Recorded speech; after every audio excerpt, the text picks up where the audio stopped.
Ассаламу алейкум, дорогие друзья. 25 февраля 2018 года. Вот уже несколько дней по социальным сетям активно рассылается текстовые сообщения совершенно истерического, я бы сказал, содержания о том, что в Чеченской Республике массовое отравление водой. Написано, что там в одной центральной больнице города Гудермес поступило 400 человек с отравлением водой, о том, что за полчаса якобы погибло 40 человек отравившихся, там и дальше, о том, что это отравление переходит в Ингушетию, в Дагестан. И вот в таком очень истерическом ключе это сообщение написано.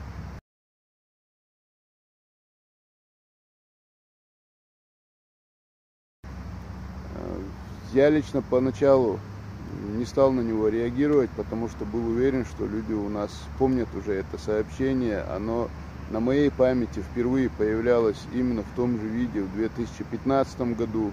Кто-то его вот так вот разослал. Тогда еще я проверял его, люди проверяли, опровергали это сообщение, потому что ничего подобного в принципе не было. Но оно летом 2016 появилось опять же в том же виде и опять начало рассылаться активно. Потом оно появилось летом 2017 года, это же сообщение начало рассылаться, опять пришлось всем его опровергать. В этом году те, кто рассылает заново эти же сообщения, не стали дожидаться лета, разослали его уже в феврале месяце.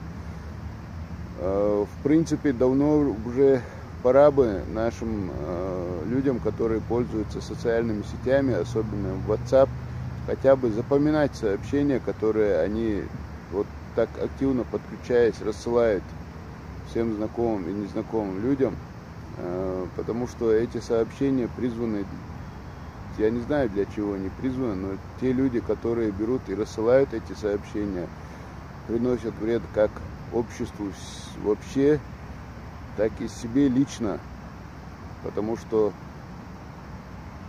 это большой грех рассылать заведомо ложные сообщения, большой грех наводить такую смуту на людей.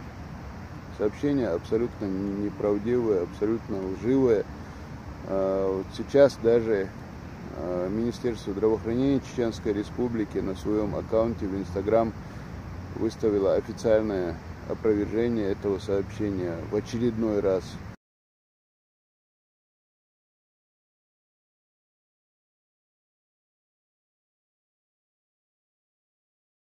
Давайте мы уже хотя бы будем запоминать некоторые сообщения, которые из года в год нам специально выбрасываются в сеть для того, чтобы хотя бы помнить, что то или иное сообщение является лживым. Те люди, которые из года в год раз за разом выбрасывают в сеть вот такие вот лживые сообщения, добиваясь каких-то там своих непонятных целей, они на самом деле действительно, на мой взгляд, совершают очень большой грех. Давайте мы хотя бы будем более умнее, более осмотрительны, будем хотя бы запоминать эти сообщения, проверять их сами, прежде чем рассылать дальше. Давайте не будем попадаться на эти глупые уловки, и давайте не будем сами становиться участниками вот таких вот провокаций. Спасибо за внимание. Дал это бойл, масера дал очень много лардойл.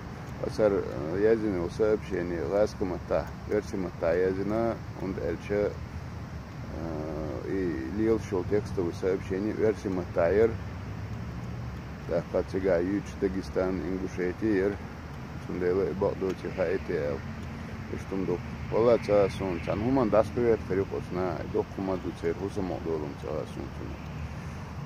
Дал это был, дал очень много лардойл. Дал имя, слово дохивой.